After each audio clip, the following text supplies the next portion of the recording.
Tere teile kõigile! Mul on hea meel tutvustada rahvusvahelisi lastekaitsejuhtumeid ja saatjate alaealiste välismaalaste teemat. Mina olen Merli Laur, peaspetsialist laste heaolu osakonnast Sotsiaalkindlustusametist. Millisel juhul on tegemist rahvusvahelise lastekaitsejuhtumiga? Rahvusvahelise juhtumi puhul on tegemist olukorraga, kus abivajav laps või üks lapsevanem on pärit, resideeris või elab endiselt välismaal. Ja millised on peamised rahvusvahelise lastekaitsejuhtumite põhjuseid? Neid põhjuseid võib olla väga palju erinevaid, kuid peamiselt pöördutakse meie poole üldiste hooldusõiguste küsimustega. Ja see tähendab seda, et üsna tihti võtavad meiega ühendust näiteks välisriigi lastekaitsetöötajad, kes vajavad informatsiooni pere kohta, kuidas oli näiteks Eestis korraldatud nende laste eluolu, millistes tingimustes need lapsed kasvasid. Samuti võib juhtuda nii, et abivajavad lapsed on välisriigis ja need on sellised olukorrad, kus näiteks Eesti päritolu laps eraldatakse näiteks Rootsis vanemast. Ja see tähendab, et inimene võib hädas olla ja ta proovib abi saada ja tal on alati võimalus helistada meile ja me proovime teda omalt poolt aidata ja selgitada, millised võimalused tal on oma laps tagasi saada. Aga siinjuures tuleb rõhutada seda, et sõltumata sellest, kas inimene on Eesti kodanik või mitte, peab ta alati arvestama sellega, et kui ta on teises riigis, siis tuleb arvestada selle riigi õigust ja neid norme, kus ta elab, ja teise riigi pädevad ametkonnad saavad sekkuda inimeste pereellu. Väga tihti pöördutakse meie poole lapse heaolu kontrolli taotlustega ja samamoodi ka Eesti riigi lastekaitsespetsialistid edastavad informatsiooni meile, mille me edastaksime omakorda näiteks välisriigi keskasutusele, et me teavitame, et selline pere kolib Eestist ära ja ta vajab tuge ja teenuseid ja ta oleks vaja võtta nii-öelda täiendava kontrolli alla. Väga tihti võib olla eestkostemenetlused pooleli, mis tähendab ka seda, et kohus vajab informatsiooni, kas on mõni tubli lähisugulane, kes võiks seda last näiteks kas Eestis või välisriigis kasvatada. Väga tihti pöördutakse meie poole lapseröövi teemadega. Mainin ära selle, et lapseröövi osas on keskasutuseks Justiitsministeerium. Juhul kui üks vanem on pannud toime lapseröövi, siis lapsevanem peab pöörduma Justiitsministeeriumisse ja andma koheselt teada, et ilma tema nõusolekuta on laps viidud välisriiki. Küll aga võtavad teinekord inimesed meiega ühendust, kus nad arutavad ja proovivad selgeks teha, kas see võib olla lapserööv või see ei ole. Ja väga suure teemaploki moodustab rahvusvaheliste juhtumite korral suhtluskorra küsimused, kus üks vanem näiteks takistab teisel vanemal oma lapsega suhtlemist ja seetõttu pöördutakse ja uuritakse, kuidas on võimalik seda suhtluskorda täita, kui teine vanem teeb takistusi. Mis on rahvusvaheline lapserööv? Konventsioon, mis seda reguleerib, on küllaltki paindumatu ja see tähendab seda, et kui me räägime alla 16-aastasest lapsest ja näiteks pere elab välisriigis ja üks pereliikmetest tahab tulla Eestisse tagasi ja teine vanem ei ole nõus, aga ta ikkagi tuleb nende lastega tagasi ja näiteks nad on elanud seal riigis 3 aastat, siis see vanem, kes tuleb Eestisse ilma teise vanema nõusolekuta, paneb toime lapseröövi. Ja kui teine vanem esitab oma keskasutusele avalduse, saadetakse see Eesti Justiitsministeeriumi, kes saadab omakorda selle Eesti maakohtusse, maakohus peab seda menetlema. Ja nüüd tekib olukord, kus Eesti lastekaitsetöötaja peab andma hinnangu, kuidas need lapsed on, kus nad on. Kohtud menetlevad seda, menetlustähtaeg on üsna lühike. Siis tuleb alati arvestada sellega, kas need nõusolekud on kirjalikult saadud, kas need olid suuliselt võetud ja see on äärmiselt oluline. Isegi olukord, kus inimene elab vägivaldses suhtes ja tahab ära kolida, siis tema ise võib ära kolida, aga kui teine vanem ei anna nõusolekut nende lastega ära tulla, siis ta ei saa ära tulla ja kui ta tuleb ära, siis on see õigusvastane. On erandeid, mis võimaldavad jätta lapsed tagastamata, aga seda otsustab kohus. Need asjaolud on erandlikud, need on ära toodud. Väga palju on pöördumisi, kus vanemad hakkavad vaidlema, kas oli ühine nõusolek riigist välja kolimiseks, kas ei olnud. Seetõttu tuleb kõik asjad 100% läbi mõelda ja mitte mingil juhul ei tohi soosida seda, et kui on olukord väga kriitiline, tuleb paluda abi välisriigi lastekaitsetöötajate poolt abi saamiseks ja leida nii-öelda lahendused, mis väldiksid seda, et hakkab lapseröövi menetlus, mis on osapooltele kurnav ja lapsed tuleb tegelikult riiki, kus nad ära viidi, tagastada. Siin on ära toodud olulised rahvusvahelised ja siseriiklikud õigusaktid. Me peame aru saama seda, et juhul kui meil on tegemist näiteks Eesti kodanikust lapsega ja tema isa näiteks on pärit kolmandast riigist, mis ei ole Euroopa Liidu liikmesriik, siis tuleb alati vaadata, kas meil on olemas mõni õigusabileping, kas on olemas konventsioon, millega see riik on liitunud ja kuidas me riikide vahel suhtleme. Seetõttu on siin ära toodud erinevad regulatsioonid, mis aitavad seda teemat kergesti kokku võtta. Küll aga võib mainida seda, et üks olulisemaid rahvusvahelisi õigusakte on Haagi 1996. aasta vanema kohustuste ja laste kaitsekonventsioon ja samamoodi ka Euroopa Liidu määrus, mis sellel aastal ka andis 1. augustil Sotsiaalkindlustusametile keskasutuse rolli. Ja siin on ära toodud nii-öelda nende kahe olulise õigusakti nii-öelda peamised teemad, kus lastekaitse valdkonnaks on väga oluline vahetada informatsiooni riikide vahel, juhul kui on vaja informatsiooni ja teiseks hõlbustab ka nii-öelda erinevate ametkondade tööd ja et kogu oluline informatsioon ei jääks selle riigi kätte, kellel on vaja selle lapse elu korraldada. Euroopa Liidu liikmesriikide vahel reguleerib lastekaitsealast suhtlust Euroopa Liidu Nõukogu määrus 2019, mis andis ka meile Sotsiaalkindlustusametile keskasutuse rolli teatud artiklite osas ja selle määrusega ei ole liitunud Taani.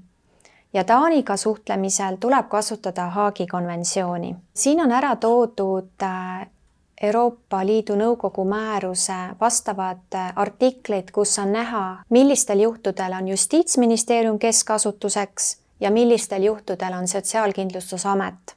Väga oluline on mainida, et lastekaitseseadus muutus 2016. aastal ja alates sellest hetkest on ka rahvusvaheliste lastekaitsejuhtumite osas statistikat kogutud. Siin on ära toodud kõik juhtumid ja pöördumised ja samuti selle aasta numbrid on esimese poolaasta seisuga ja need numbrid on mõnevõrra muutunud, kuid üldjoontes on nad jäänud samaks ja võib-olla huvitav on näha, kes siis pöörduvad Sotsiaalkindlustusameti poole. Enamasti pöörduvad kohaliku omavalitsuse lastekaitsetöötajad Eestist, kes soovivad informatsiooni, näiteks neil on kohtumenetlus Eestis pooleli ja nad vajavad näiteks taustainfot isa kohta, kui ta elab välisriigis, millised on tema elamistingimused, kas ta saaks oma lapsi kasvatada, sellisel juhul teeb kohaliku omavalitsuse lastekaitsetöötaja meile taotluse, meie edastame omakorda selle välisriigi keskasutusele ja palume sellel vastata. Selliste taotluste arv aasta-aastalt tõuseb. Väga suure osa moodustab ka eraisikute pöördumised, mis tähendab, et välisriigis võib isikul olla probleem, ta helistab, ta ei tea, kas ta tahab ära kolida, suhted on võib-olla pingeliseks läinud ja palub informatsiooni, millised õigused tal on, kas ta saab välisriigist ära tulla ilma teise vanema nõusolekuta.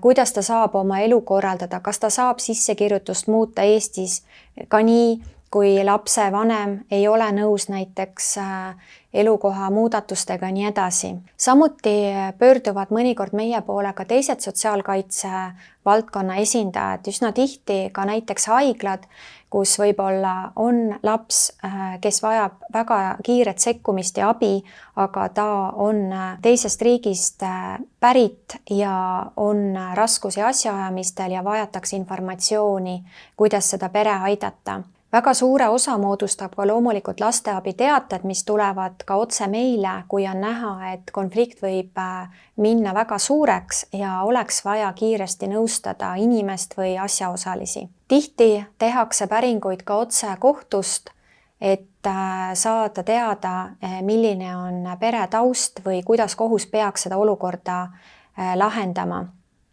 Väga suureks koostööpartneriks on ka Eesti ministeeriumid ja sealhulgas Välisministeerium. Väga tihti võetakse ühendust ka meiega välisriigi lastekaitsetöötajate poolt, kui näiteks vajatakse informatsiooni, milline on olnud pere taust ja kas on olemas lähisugulased näiteks, kes saaksid seda pere aidata, aga nad ei tea, millises kohalikus omavalitsuses nad võivad elada.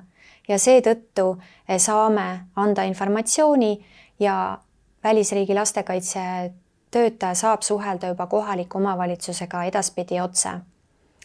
Ja väga palju võetakse ühendust ka Eesti Vabariigi välisesinduste poolt üle maailma, kus näiteks saatkonnas on inimene, kes vajab abi ja tuge ja võib-olla on vaja aidata inimene Eestisse tagasi, aga ei ole teada, et kuhu ta võiks pöörduda ja vajab täiendavat tuge ja abi ja siis loomulikult me ka aitame. Rahvusvaheliste lastekaitse küsimuste pöördumiste peamised teemad on siin ära toodud ja nagu eelnevalt mainitud, siis üks suur grupp on hooldusõiguse küsimused. Ja siin on oluline mainida, et olukorrad, kus kohtumenetlused on pooleli, võivad esineda ka sellised olukorrad, kus kohtumenetlus on ühes riigis ja teises riigis ja kohtud siis otsustavad, milline riik saab menetlusega edasi minna. Samuti on seoses Ukraina sõjaga tõusnud saatjate alaliste välismaalastega seotud küsimused. Samuti, kui on vaja lastele määrata eestkostet, suure osa moodustab pöördumistest ka hooldusõiguse küsimused, kus vanemad ei ole veel kohtusse läinud, kuid näha on, et neil on raske oma elu korraldada ja nende vahel on konflikt üsna suur. Ja uuritakse siis, et mida oleks mõistlik teha ja soovitame alati, et parimad lahendused on need, kui vanemad leiavad ühisele kokkuleppele, isegi kui üks vanematest elab välisriigis, tuleb tagada see, et mõlemad vanemad saaksid lapse elus osaleda ja kas või pikematel vaheaegadel minna oma teise vanema juurde ja seda mõistlik korraldada, meil on ka positiivseid näiteid. Ja tihti on ka üldised lapse kasvatamise küsimused, kus näiteks vanem haigestub väga raskelt välisriigis ja ei ole teada, kes seda last saaks kasvatada, on vaja kiiresti võib-olla tuua see laps Eestisse ja leida need lähisugulased, kes seda last saaks kasvatama hakata. Kes on saatjate alaline välismaalane? Me peame aru saama sellest, et kõik Euroopa Liidu liikmesriigi lapsed, kes Eesti Vabariigis on, me lastekaitsetööd korraldades kohtleme neid nagu oma riigi lapsi. Aga kui meil on näiteks Eestis laps, kes on pärit kolmandast riigist ja tal ei ole ühtegi seaduslikku esindajat, ühtegi lähisugulast või üleüldse mitte kedagi, siis me räägime saatjata alaealisest välismaalasest. Ja see regulatsioon tuleb välismaalase rahvusvahelise kaitse andmise seadusest, kus on paika pandud, mida see tähendab, millised õigused sel lapsel on, kes selle lapsega peab tegelema ja kuidas tema elu korraldada. Nüüd on oluline mainida seda, et tavapäraselt, kui näiteks laps peetakse piiril kinni, siis Politsei- ja Piirivalveamet algatab rahvusvahelise kaitse andmise menetluse, mis tähendab seda, et laps võib oma staatus oodata pool aastat, kas talle antakse rahvusvaheline kaitse või mitte. Ja samal ajal tuleb see laps kusagile panna ja selle kohustuse on seadusandja andnud Sotsiaalkindlustusametile, mis tähendab seda, et me peame selle lapsele leidma koha, kus ta saab olla. Saatjate alalise välismaalase lapse elu korraldamine on Sotsiaalkindlustusameti ülesanne ja tavapäraselt paigutame me selle lapse asendushooldusteenusele. Küll aga Ukraina laste osas on olnud meil ka praktikaid, kus me oleme leidnud lapsele koha ka hooldusperes. Ja selleks, et arvestada lapse parimaid huvisid, tuleb temaga ka vestelda. Mitmetel juhtudel on lapsed öelnud, et nad ei taha minna asenduskodusse, vaid nad soovivad minna hooldusperesse. Siinjuures teenuse eest tasub Sotsiaalkindlustusamet ja kui laps saab 18-aastaseks, siis järelhooldusteenust tuleb korraldada kohaliku omavalitsuse lastekaitseüksusel. Kui on vaja last esindada, siis seda rolli saab täita kohaliku omavalitsuse lastekaitsetöötaja. Ja see tähendab seda, et lähtuvalt perekonnaseadusest täidab seda rolli see kohalik omavalitsusüksus, millisel haldusterritooriumil see laps viibib või kui on teada tema rahvastikuregistri järgne aadress, siis täidab seda rolli see kohalik omavalitsusüksus, kes on selle lapse eestkostjaks määratud. Meil on olnud praktikas juhtumid, kus Eestis õpivad alaealised kolmandatest riikidest pärit üliõpilased ja nendel üliõpilastel on tekkinud suur abivajadus Eestis. Siis kui Eesti riik on need üliõpilased lubanud viisa alusel siia riiki õppima, siis me ei kohtle neid saatjate alaliste välismaalastena. Ja kui need üliõpilased, kes on alaealised, vajavad abi ja tuge, siis esmaseks juhtumi korraldajaks on kohaliku omavalitsuse lastekaitsetöötaja. Ja kui vajatakse abi, pöördutakse Sotsiaalkindlustusameti poole. Juhul, kui teil on vaja abi, tuge, saate alati pöörduda Sotsiaalkindlustusameti poole, konkreetselt personaalselt minu poole või minu kolleegi Hanneli poole. Samuti, kui inimesel on tunne, et tema laps on röövitud, teine vanem on läinud välisriiki, tuleb koheselt pöörduda Justiitsministeeriumi poole ja kirjutada neile koheselt. Ja samuti, kui vajatakse abi välisriigis konsulaarabi osas, siis on olemas Eesti kodanikele 24 tundi telefoninumber avatud, kuhu saab helistada. Ma tänan kuulamast. Mul on hea meel, et sain jagada teile infot ja te teate, kelle käest abi küsida ja kuhu pöörduda. Ma tänan!